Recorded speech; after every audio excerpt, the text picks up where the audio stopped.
Well, hello, everybody. I see some great names in the chat, people coming from all sorts of places. So drop us a note. Hello from Austin and Albuquerque and South Carolina and Southern California and Rhode Island. I know I saw South Africa. So we are thrilled to have you here with us today for a great topic on how to get your digital photos organized. But Casey, who'll be joining me right now, is a real pro at this topic. And I knew when I wanted to do this that I would go to somebody who could really help answer your questions. But one thing that we've talked about quite a bit is that it is not, it's a high level overview of getting your digital photos organized, because you know what? It's complicated. So if you feel overwhelmed by all your digital photos, you're not alone. It can be complicated, but we're here to kind of unravel some of that for you. And we'll be also able to answer all your questions. So Casey, come on and join me. And welcome, Casey. So for those of you who don't know, Miss Casey is also Miss Freddy, and it's hard to know which one I should be calling you. So Casey, why don't you tell us a little bit about yourself? And either one is fine. My name is Casey, but my business is Miss Freddy. The nickname came from a resemblance to Fred Flintstone. When I was born, believe it or not, my parents just started calling me Fred instead of Casey. And then when I was a children's photographer, I was looking for something easy to say. And I was like, I'm just going to be Miss Freddy. And it's stuck, even though my business has now transitioned over into full-time organizing work. I'm not taking pictures anymore, but my parents still call me Freddy. You can call me Casey or Miss Freddy. Everything's fine. Perfect. So tell us a little bit about your background and how you got started helping people organize their photos, and then give us some of your tips. Yeah, I was a professional photographer for many years. And after that work, or during that work, I realized that people needed more help managing and using their photos than they did me taking more photos of them. People are taking plenty of photos on their own, and they needed help just managing and using them. And so I started building online courses to share the knowledge that I had and the experience that I had from photography. And it quickly became clear that that was what people wanted to learn from me. And so I retired from the photography side of things in 2019. And I've been doing photo organizing full-time ever since. And digital organizing is really, I offer a lot of different services, but digital organizing is the most popular and what I'm known for. Excellent. Yes. And so why don't we go ahead and get started and give us some high-level tips. And then again, if you have questions, we'll try and leave time for questions and make sure that we help answer those. Okay. Oh, yeah. All right. There are the slides. Okay. Well, I kind of already gave my intro, but I didn't say I'm a mom of two. I live in Colorado. Got my dog here on the floor next to me, always in my office. He might make some noise during the presentation, but my kids are at school. And then I consider myself an online educator through my coursework that I teach. So yeah, and my real name is Casey, like I said. So I wanted to start by just leveling the playing field and sharing that we are all in this together. We are all overwhelmed by the volume of photos. So I thought this was an interesting graphic that just shows in the last 10-ish so years, it's only continuing to rise. But when it's broken down to an average person, 20 photos per day, no wonder we're all getting progressively more overwhelmed because we have just more and more photos. So today I wanted to talk about some high-level tips related to digital organizing in hopes that we can move through the overwhelm to get started. So my goal is to make it feel smaller. You can start this and you have a plan or a vision of what you'll do. But today's presentation, like Cathi alluded to, is not going to get into the specifics, click this button, put this here, use this system, because that is very technical work. It's better done with a coach or a class video tutorial holding your hand, and you can find those either on my website or on the Photo Managers Academy. But also this work is just highly personal. There's not one setup I can prescribe that's going to be perfect for everyone. And so I'm going to share high-level tips that apply to everyone, but then the actual work, we can get into more specifics in the chat or in the courses when you're ready to do this work. So we're all overwhelmed. Let's start there. The other thing I'm going to do to help us move through that overwhelm is share my first tip, and that is ignore the junk for now. This tip makes everyone uncomfortable and they push back on me because a lot of people say, I will hire you to organize my photos, or I will take your course and organize my photos once I'm ready. Once I clean them up first, and then I'm ready for you. And it always makes me laugh because I'm like, well, you're hiring me to organize your photos because that's my job. That's not your job to clean them up first. But the reality of this junk is that it is paralyzing us. We can't move forward on the things that matter to like move the needle, make us feel like we are less overwhelmed or like we're making progress because we're so fixated on the junk. So if we're going to focus on the junk first, the reality is we're going to tire out. We're going to start scrolling back in our camera roll, deleting the screenshots and the blurry photos. We're going to run out of time, that little pocket of time we had to work on this project, and we're not really going to have move forward towards what would maybe make us even impact that overwhelm and feel better. So in agreement, we're agreeing we're not going to focus on the junk first. We can always come back to that later. And so I have 3 steps here that I think we should focus on first before the junk. Number 1, no matter what system you're sitting on, or Mac, PC, what the state of your photos is, the first step for everyone is going to be to gather your photos into one place. At the photo managers, we call it a hub, but one place. So that means we're going to make a list of our sources, all of them, old hard drives, old CDs, several cloud services that we've paid for in little amounts and put some things here and some things there. We're just going to make the list. Everyone's list is going to look different, but once you have the list, you can start chipping away at it one by one to bring your photos into one hub. Once they're all in one place, that's when we can get our arms around it, right? We can use duplicate software to make it smaller and remove duplicates. We can use sorting software to put some structure in place. We can use all sorts of fun tools to do that work. But first, we got to get it in one place. So what I find is natural, or the most common thing when people start to say, I'm going to organize my digital photos. First of all, they focus on the junk, like I said. But second of all, they just focus on their phone, because that's where their pictures are right now, their most recent things. Most of us are taking pictures on our phone every day, maybe 20 a day, like the statistic, and everything's coming in there. And so people focus on just their phone. And if I could challenge you to do what I'm saying first, make a list of your digital photo sources first. It's so much better long-term if you get everything in one place and you're looking at your whole collection and you're organizing there. And then your cleanup work is working, right? Then you're really cleaning up the source rather than doing a little Band-Aid fix, organizing your phone, making an album, deleting some junk on your phone, but only for it to come back later when you incorporate all those old cloud services and all those services. So I have my reasons. I think it helps so much to build your hub first and just pause your cleanup and organization efforts until you get that hub built. So we've got the hub built. Next, we need to get backup copies. Again, before we can focus on organizing or cleaning up, we want to have the foundations covered. So we got all our photos in one place. Now we should make backup copies so that if we do something wrong during organizing, it's okay. We can revert back to the backup. If our hard drive crashes, it's okay. We've got a backup copy. So these are the 2 fundamentals, getting all the photos in one place and then making backup copies of them. I'm sure you've heard this in other resources from the photo managers and Cathi, but backup best practice is 3 copies of your photo collection. 1 should be on site. An external hard drive is my preference. And at least 1 should be off-site. A cloud service is my preference there. The reality is everybody's 3 copies are going to be different. I cannot prescribe one system that's going to work for every single person watching today because we have a variety of Mac users, iPhone users, people who don't want to pay for the cloud, people who are paying for 4 clouds.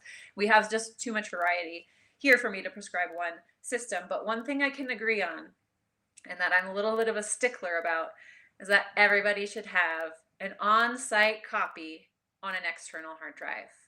That is universal, whether you're Mac or PC. I believe everyone should have an on-site copy that they own that's not cloud-based, so that if you lose internet access or you violate terms of a cloud and lose access to your account, you have your photos in your possession you own.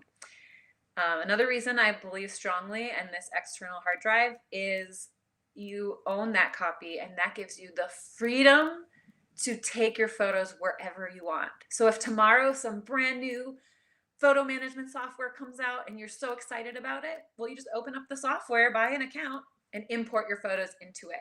Because you've done the work to establish your hub, it's now giving you the freedom to be in control of your photos, and you're not just like, oh, well, I'm stuck in iCloud. All my stuff's here. I don't know how to get it out. So I really believe strongly in the external hard drive for everyone. I do know that a lot of people are nervous about external hard drives, or they don't trust them because they've experienced loss in the past. And that is real. That's again why we're getting 3 copies. Hard drives do crash, but I created a free ebook.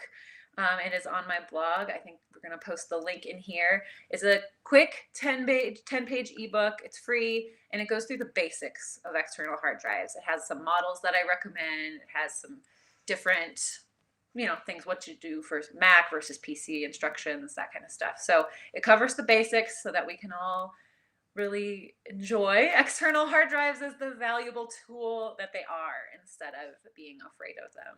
Yes, Terry said, yes, own your photos. Big. I'm glad other people agree with me. I just really feel strongly that we have a local copy that's not cloud-based, that's in our possession. Okay.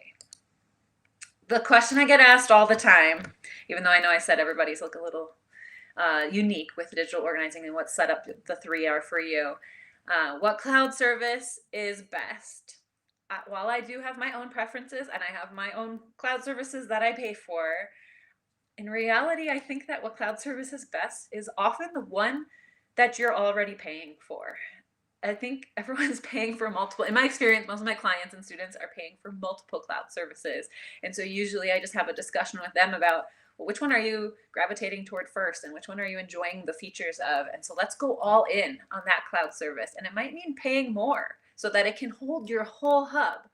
But maybe once we've made that decision, you look at the other 3 cloud services you're paying for and decide you can cancel those. And so you're putting all of your resources, putting your whole hub in one cloud service, maybe one that you're already comfortable with, and then you can really leverage the benefits of that cloud service. There's, facial recognition and keyword search and searching by date and sharing and making albums. There's so many features in a cloud service that will make it feel easier to organize your photos and enjoy your digital photos. So my answer to this question might not be what you were looking for, but it is to just evaluate what you're already paying for, decide if you love it or hate it, and make some decisions and go all in. Put your whole hub in the one that you decide that you like the best. I did include a sample backup scenario because this is the most common one that I use with my Mac clients and Mac students. I do love iCloud. I use it personally. I use Apple Photos to manage my own digital collection. I think it's a great solution for Mac users. So that could be your hub, iCloud. That's copy number 1. Then we've got copy number 2, external hard drive, because that's a non-negotiable for me. I make everyone have one of those if they're my client.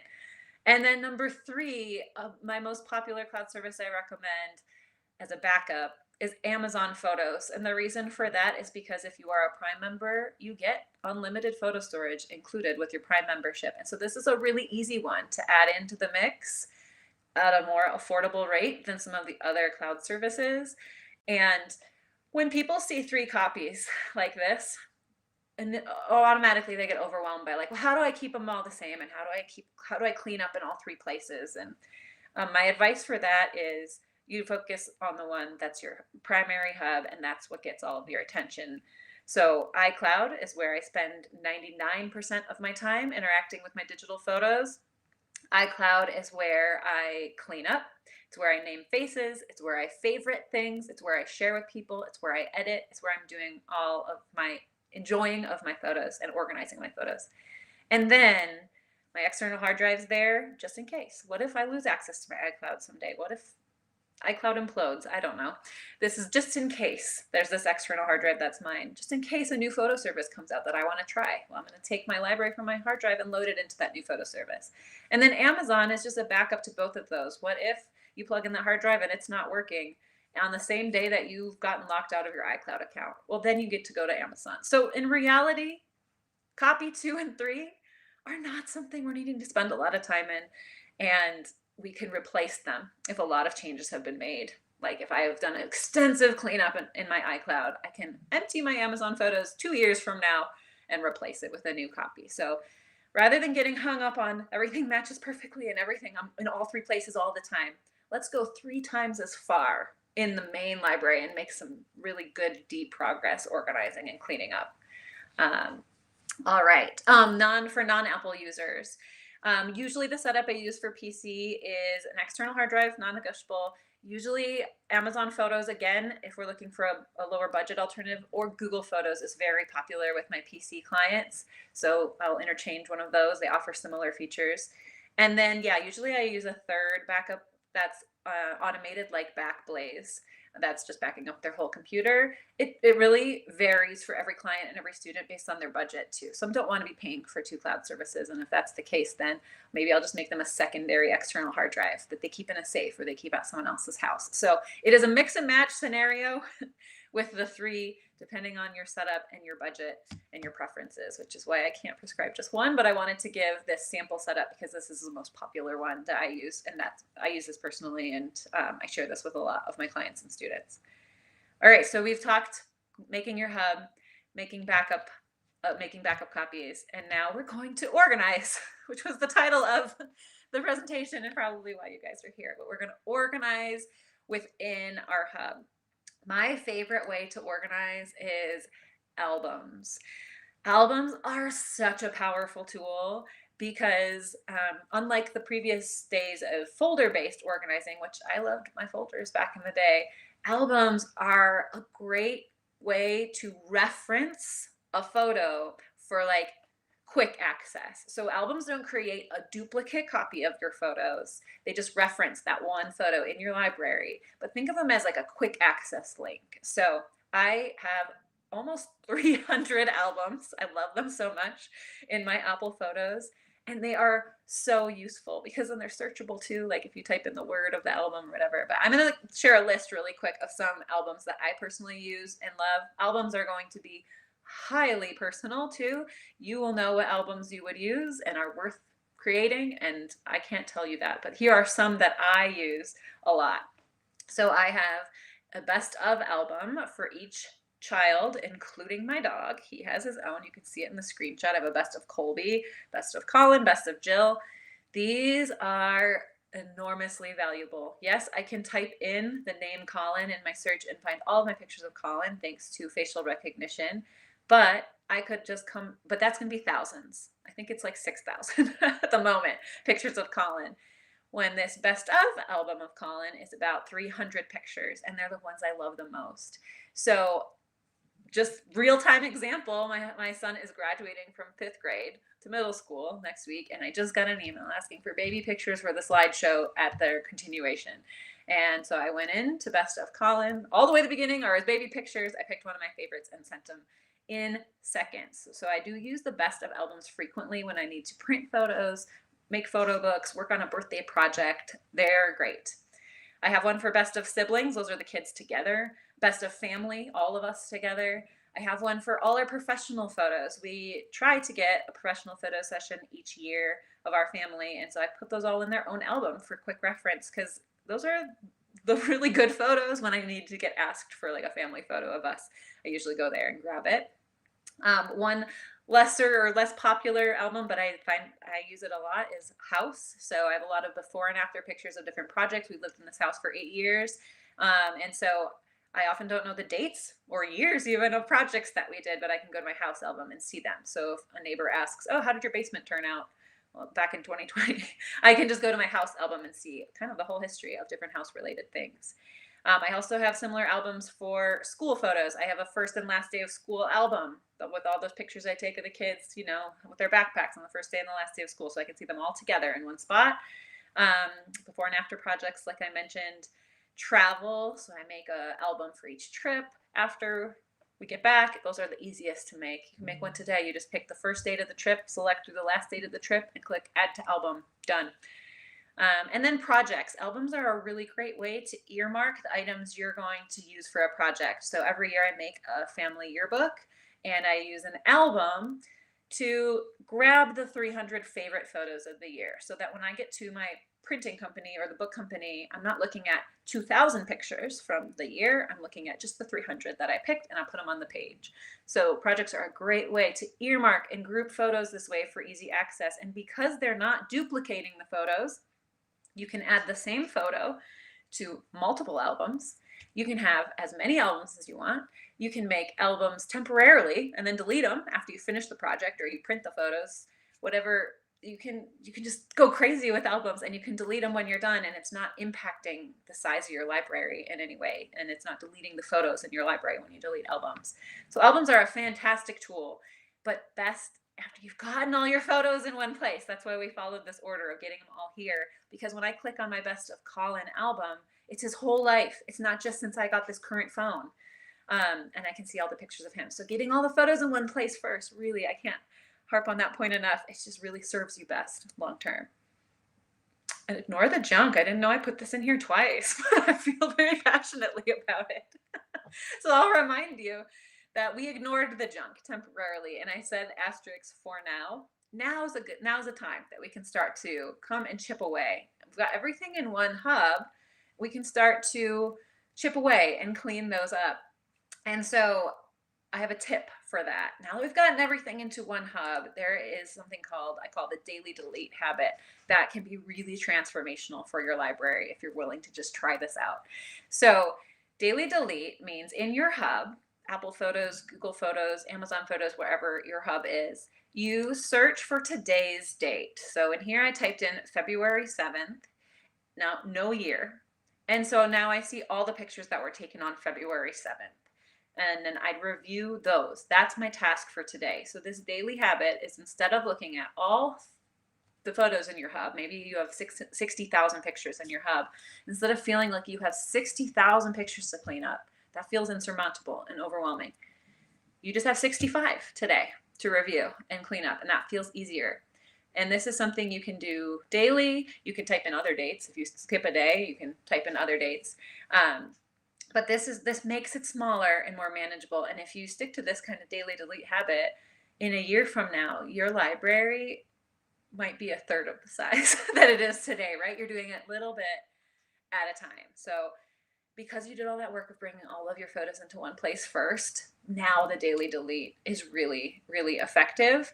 I didn't put it in as a slide, but there is a partner of the photo managers. It's an app called Ollie, if you are iPhone based and you're using iCloud, where you can do this in the app, and it uses AI to make recommendations for you. So when you see the 65 photos, it's saying, we think these are the ones you should delete, and these are the ones that you should keep. So if you're someone who's paralyzed by the decision making of this, looking at these 65 photos, Ollie is a great app to be your sidekick and your coach that's helping you through it. If you're numbers motivated like me too, it tracks your percentage completion, it cheers you on. It's just a very fun way. It gamifies cleaning up your photos if you don't like just this basic search that I'm showing you for free. Okay, so those are the three tips. We're going to get everything into a hub. We're going to get our backup copies, and then we're going to organize and have fun and clean up. But I want to leave you with my mantra that I say all the time, which is, you don't have to organize your photos. You get to organize your photos.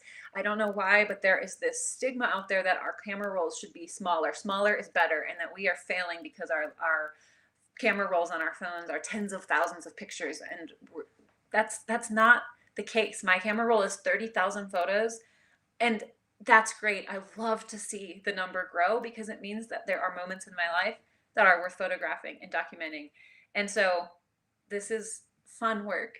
It might not feel fun as you're waiting hours for things to transfer and get everything into your hub, but you get to relive these fun memories and bring them back to life and put them into albums and share them and have fun with your photos again.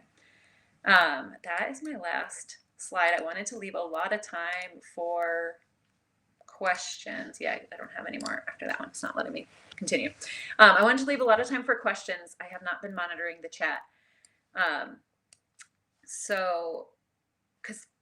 This is such specific work that I think the questions are going to be, more specific scenarios. I'm happy to answer those. All right. Well, first of all, Casey, I love that. I mean, everything you said. The idea, number one, is getting everything into one place. Even, it's the same message that we give with printed photos, right? If somebody Yep, was, get what it do in I one do place. with, my lifetime of analog photos? It's like you got to assess the mess or know what you have to make sense of it all, right? And Yeah. and I always say, I feel like people feel like there's some magic button that everybody else in the world knew to push some, 5 or 6 years ago, and they forgot to push it. So Nope. people always feel like they're the only ones with the most photos. And it's like, no, no, no. This is a big problem. And like you said, it's Universal. Yeah. It is a universal problem, and it's not getting any better, right? And so, so we've got some great questions. That was really helpful. Let me go back to, I think there was one about Google Photos. Do you know of any courses on how to organize your photos in Google Photos? So my course, Backup Bootcamp, has tutorials for Google Photos. The course really emphasizes organizing first on your external hard drive and then uploading that to Google. But there is a lesson in the course about how you make albums in Google and how you star your favorites and how you name your people. And so that might be what they're getting at. But I'm still going to say you got to get the hub first. Don't just do the Band-Aid fix and get Google organized. Get it all there and then organize. And can you eliminate duplicates on Google Photos? Not yet. I have a feeling this feature is coming. But if you're organizing on your hard drive first, you're eliminating duplicates there, and then you're replacing Google, like you're emptying out your Google and replacing it with that nice cleaned up copy from your computer. All right. Karen asks, so when and how frequently should we overwrite the backups? That's going to vary again based on what your backups are. My personal strategy is I have iCloud on all the time, and it's a sync, so it's constantly updating itself. I open the Amazon Photos app once a month and let it back up the most recent month. And then I plug in my hard drive and update it once a year. So you can make the schedule whatever you want, but for me, that feels very easy. Once a month, I open the app on my phone, that's it. And then once a year, I plug in the hard drive, and that one takes a little longer to update. Nicole said she started the daily delete about a year ago, and it's become a habit. Yeah, that's a great habit. I love that tip. Yeah. How often, then Karen asks, how often do we add new photos to the backup copies? Same thing. I do once a month to Amazon, and then once a year, I take Amazon, download it to my hard drive. Yeah. You could do it daily. I mean, you can open the Amazon app and it can be running in the background all the time. The control freak. I like to get my camera roll all cleaned up. All my Instagram stories and work stuff doesn't need to go into my backup. So I get it cleaned up, and then I open up Amazon and let it do it. I do that once a month, but you could do it every day if you wanted to. Okay, here's some great questions. I have an iPhone and use iCloud. When I delete a photo from my phone, it's also deleted in iCloud. Is there a way to keep a photo on iCloud and delete it from my phone? No. iCloud is all or nothing. It's either on or it's off on your phone, and you can control it on every device. So I use iCloud. So it's on my phone and it's on this computer. I have it off on my iPad because my children use that often, and I don't want them to be interacting with my photos there. So it's an on or off switch, but it's all or nothing. So you can't say I only want 2022 to show up on this device. You have to have them all there or nothing for iCloud. Let's see. What's the best way to get your photos from your Apple Photos library to an external hard drive? Oh, that is, there's so many different ways. My preferred way is to use the other cloud service. So I take my phone and upload it to Amazon Photos. It gets my entire iCloud, and Amazon works in the background to get the full sizes. So most people have their phone set to optimize, meaning the photos aren't on their phone anymore. They're just in iCloud. Amazon's smart enough to get around that. Gets the full sizes up there. And then Amazon makes it real easy to download straight to an external hard drive. And so I use that as sort of my bridge for iCloud. I use Amazon to get out. The advantage of using Amazon is they rename everything year, month, date. And I love having those nice cohesive file names when they come to my external hard drive to make it real easy to organize by year or month if I want to. Yeah, that's important. I think a lot of people too, they don't realize that these companies try to lock you. I would say they lock you into their ecosystems, right? Apple doesn't want you to break up with them. They're not you don't even have the photos on the phone anymore. They're up in iCloud. And so it's real hard to get out, really hard to get out. But, it's not really, there's just lots of ways you can get out, but the complication is you need to have a device that can hold it all, that has the size to bring all your library back down. The reality is most of Apple's making these devices smaller and smaller, and they can't hold our whole iCloud on them anymore. And so we are a little bit trapped until you find your bridge out. Which is, and the other, I think, just reiterating what you said at the beginning, the reason why the external hard drive, because that way there, at least you have one place where you have all your photos that you control, no matter what. That is yours. Yeah. So if iCloud triples their rates and you decide, well, that's not worth it anymore for me, you just, okay, I'll take my hard drive and I'll upload it into a new service. It's in your control. You don't feel, you are in control of your photos instead of iCloud being the boss of you. Yeah. So Chris says, I'm running out of space on my phone and need to delete a bunch, but I'll lose them out of iCloud. Correct. My response is pay for more iCloud as the temporary fix. You can do that immediately and then come up with your system. So if long-term iCloud's not going to be what you go all in on, then like if you're going to choose Google Photos as your hub because you're PC based maybe, well then you're going to get everything to Google before you break up with iCloud. But in the meantime, it's worth having iCloud on just in case it takes you months or years to get your digital library. You don't want to put things at risk of loss in the meantime. So it's worth just paying more now, even though it's hard to get out. Once you have a bigger plan with iCloud, they keep you there. And Chris, I'm wondering too, if you did the daily habit, how many of those photos are as important to you that you really need forever, right? Like, screenshots or duplicates or blurs and things like that. You might be able to clear up by doing the daily habit. You might find that you're getting, your space back a little bit more. In my library, it's like 75% that I can delete at the end of a month, right? We're using our phones for a lot of things. That's not necessarily stuff we have to keep and archive long term. Yeah. And then again, another call out for your backup boot camp, which is amazing. Lori says. Thanks, Lori. She took it a long time ago. Anna says, what do you think is the best duplicate remover software? Not the easiest, but the best, Mac or PC? Ooh, I love Duplicate Cleaner Pro on PC. That is a very powerful software on PC. And I like Photo Sweeper on Apple Photos. But honestly, the built-in duplicate finder in Apple Photos now, which is relatively new, is really good. I still need to use an additional tool just in this line of work because I need, to change different settings and customize things, but easiest is the one built in. Best might be Photo Sweeper on Mac or Duplicate Cleaner Pro, but you might get a different answer from other people. It's just like personal preference. Yeah, we hear that though. I think all of the pros that I talk to, those are the two that everybody really talks about. I have a question, just as a fun question though. How do you have any idea what the most number of duplicates you've ever deleted for somebody off of a project? I did a project that had 4 million photos or photos and videos that when we started, and her library was, I think, 400,000, and that was all dupes. Holy smoly.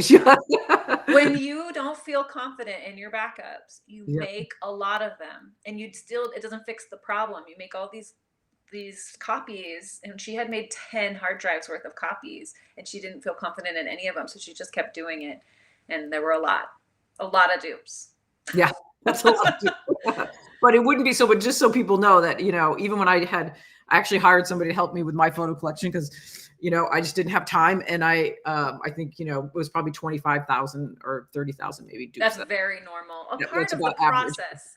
Yeah. Part of the process is creating dupes, right? I said number one, we're going to copy all of our photos into one place. Well, maybe we had the same things at Google that we had on this old external hard drive that we had in iCloud, and so when we bring everything to one place, naturally there are dupes. It's not anything we did wrong. It was in those early years when we were first using memory cards and things. I couldn't quite grasp in the beginning that they really were that I had really taken them off the memory card. And I thought, well, I'll just do it another time, just to make sure I really took them. And so that's a common thing. I think people did quite a bit. Well, and the tech has changed so much, right? We have the old hard drive, but then we have CDs, and then we have memory cards and memory sticks. Like we have all these things. And so, the first step is just getting it all into one place so we can use technology to help us. Right. Shauna asks, let's see, have you evolved in your process from doing any uploads from your phone to your computer? You just rely on the automatic sync to iCloud? Yeah, honestly, it's been many, many, many years since I did a manual transfer plugging my phone in. I much prefer, even before I used iCloud, I used Dropbox to do my transfer, or Amazon.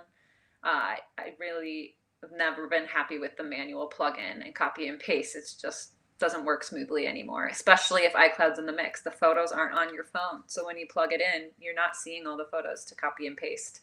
It's just too complicated now, unfortunately. Used to be back in the day, like a memory card, you can plug it in, copy and paste. It's just not that way anymore. Amanda says this might be a hard question to answer, though. Since I replaced my Amazon Photos library, it's not doing any of the photo recognition or search. Is there anything I can do to trigger it to look at the pictures again? Yes, if you go into your settings, there is a toggle in the Amazon settings called image recognition. Turn it off, and then like a couple days later, come in and turn it back on, and it sort of resets everything. It's going to take several days after you turn it back on for it to grab all the faces and get everything up and running again.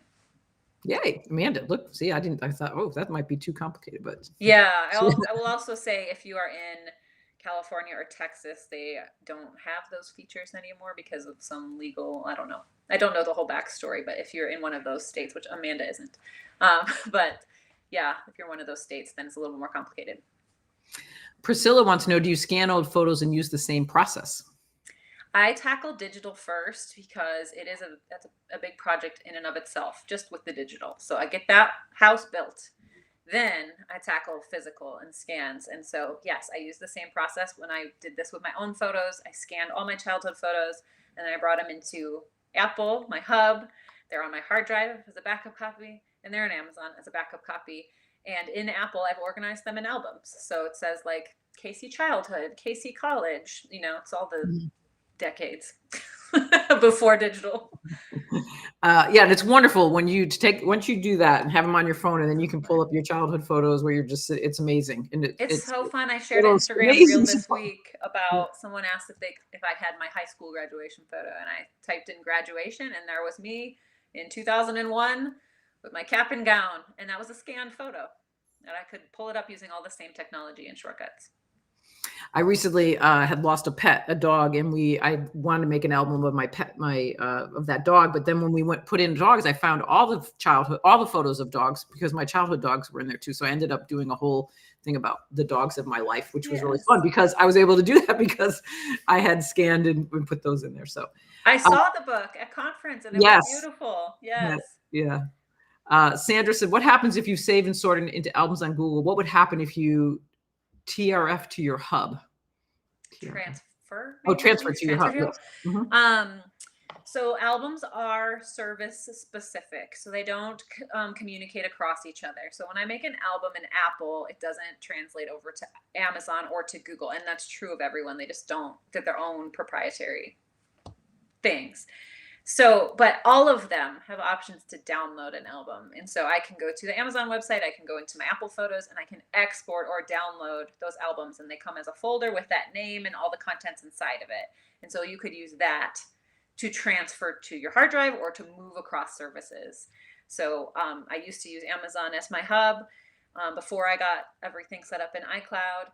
And so I went to the Amazon website, or the computer program, downloaded all my albums, best of Colin, best of Colby, best of Jill, and then I imported them into Apple so that I still have them there. I didn't have to recreate all that work. So the work is not lost if you change your mind in the future and change programs, but it is a little trapped. You got to do an extra step to export it out.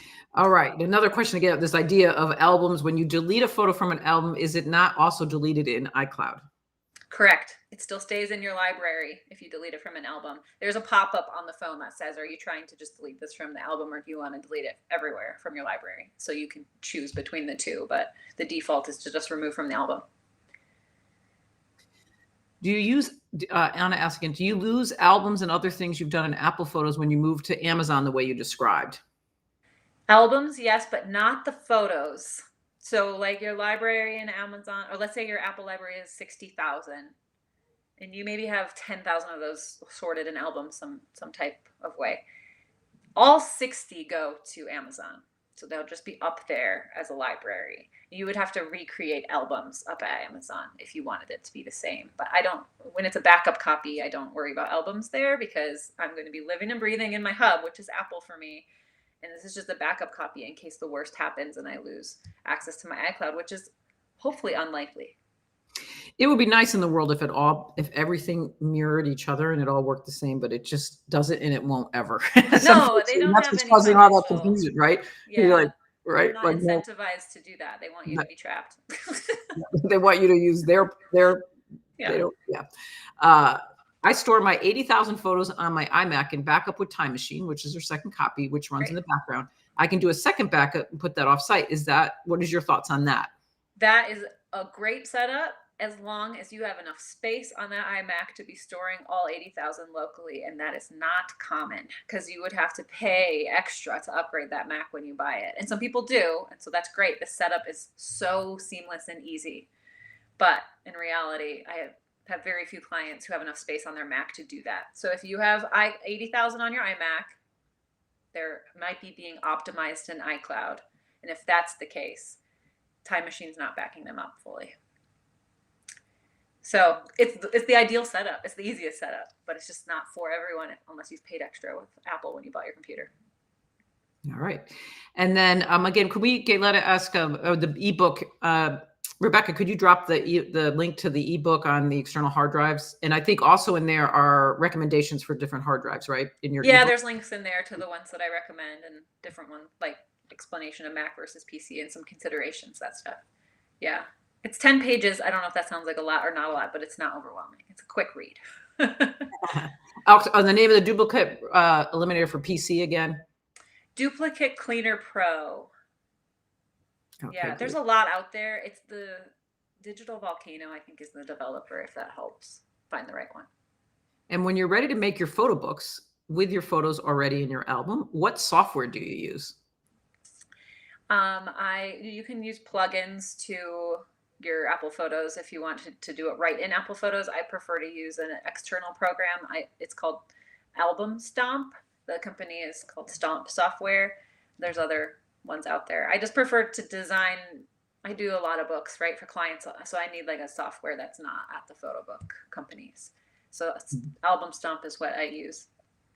Yeah, we should do a whole program. We could do a whole great YouTube live on different. Yeah, that's a whole different. Just different software programs to create albums, and that's a whole different topic. But that's the fun you get to have after you get your digital organization in place. And I'm going to bet you're going to say, and I would recommend probably when you find one that you like, stick with it. You can try all the other new shiny new objects that come out, right? But once you learn a program, it's probably a good idea. Keep your blinders on. There's new stuff coming out every day, and just stay in your lane and get your books done.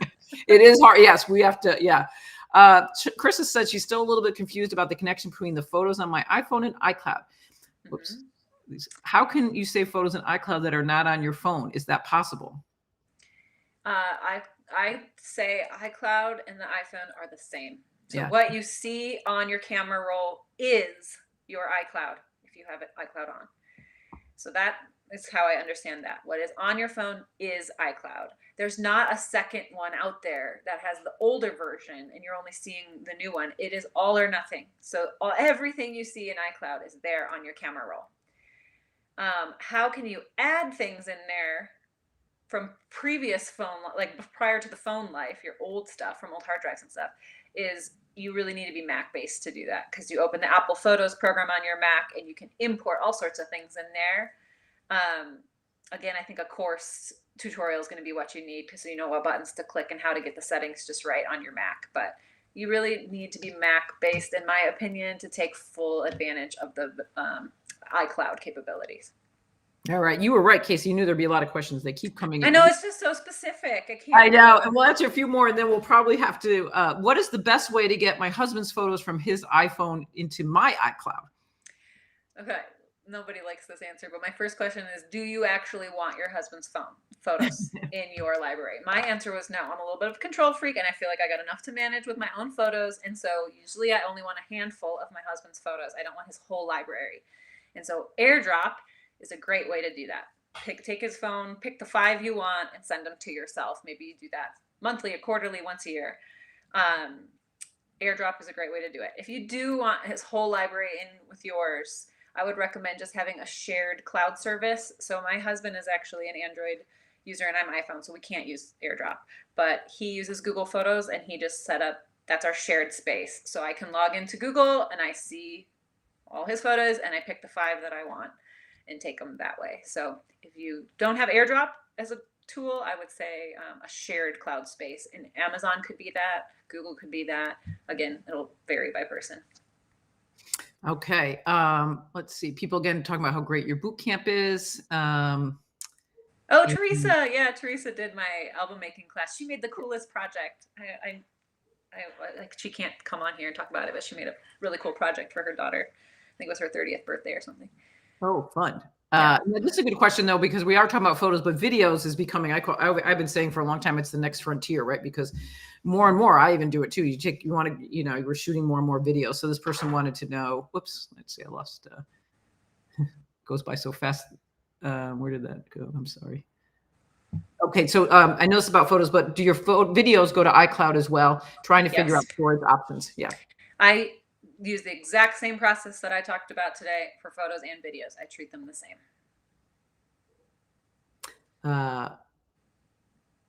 Is your backup boot camp updated? I think it is, right? Yeah, it's updating all the time. There's only one. So anytime there's tech changes, it all goes into that course. You don't have to buy a new course. Yeah, it's all up to date. Michelle says Casey's amazing. She's the reason I became a photo manager. Thanks for your awesome. Hi, Michelle. Again, I was on the original call this morning with her too. All right, I think we've done a good job. Yeah, we covered a lot. You've done yes, Casey is amazing. I mean, I'm sure if you don't know Casey, follow her on Instagram as well. She's a really fun person to follow on Instagram. Offers a lot of takes really complex ideas and turns them into manageable, simple ways to understand, and does great work. So we're really thrilled to have her as a member of the photo managers and also a guest expert here with us today. So thank you. Yes, and I do a weekly Q&A on Instagram every Wednesday. I'll put a question box for people to submit, similar to how this chat is going. And so if you do have more questions, it's miss.freddy over on Instagram, and maybe you can throw them in next week's question box if you need more help. Good. A lot of people are saying they have all your courses, and thank you so much. And love your backup boot camp. So great. Thank you so much, Casey, for joining us today. Thank you, everybody, also as well. And again, we dropped in there. If you're not following Miss Freddy on Instagram, we just dropped that link there for you as well. This will be here for you to come back to if you want to come back and re-listen. So thank you, everybody. We really enjoyed you today. Casey, thank you so much for your expertise. Sure. Okay, bye, everybody.